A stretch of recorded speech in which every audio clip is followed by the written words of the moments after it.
Unë pikërisht sot duhet të them shqiptarëve se ndryshimin epokal që vazhdon dhe do të vazhdoj në sektorin e infrastrukturës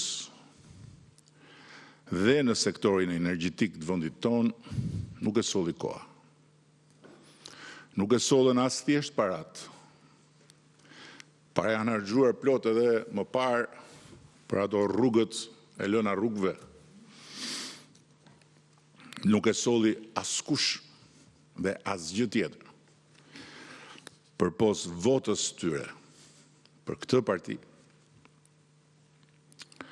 për qeverinë e kësaj partie, ku bën pjesë edhe Belinda Balluku si antare e kryesisë Partisë Socialiste, si një ndër njerëzit tanë më të votuar dhe më të mbështetur nga zgjedhësit, e cila për 6 vjet me radhë drejtoi Ministrinë e Infrastrukturës dhe Energjisë, duke punuar pa orar, luftuar pa rezervë për të realizuar në afat dhe në cilësi objektivat ambicioz programit tonë qeverisës, mes 1001 vështirësish në këta 2 sektorë që e kanë vuajtur gjatë prapambetjen historike për shumë arsye.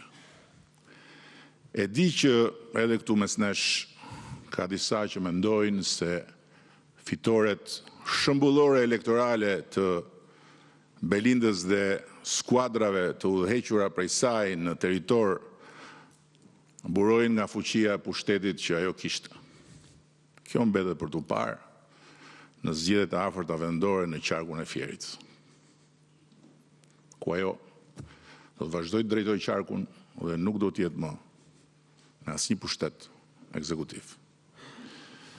Por ajo që unë di me siguri është një gjë tjetër, se pak kush nga ne këtu i mban si Belinda Balluku kontaktet me territorin, duke shkuar rregullisht në zonat që mbulon si drejtuese politike. Nuk kam fare në plan ta shpall as hero dhe as viktim Belindën sot, dhe uroj që në hetimin e çështjes për të cilën ajo akuzohet se ka kryer një vepër penale, prokuroria të shteroj çdo pistë që mund të çojë tek korrupsioni. Sepse në fund të ditës gjithkush pas të 18-ave varet vetëm nga këmbët e veta, me ligj dhe me zakon.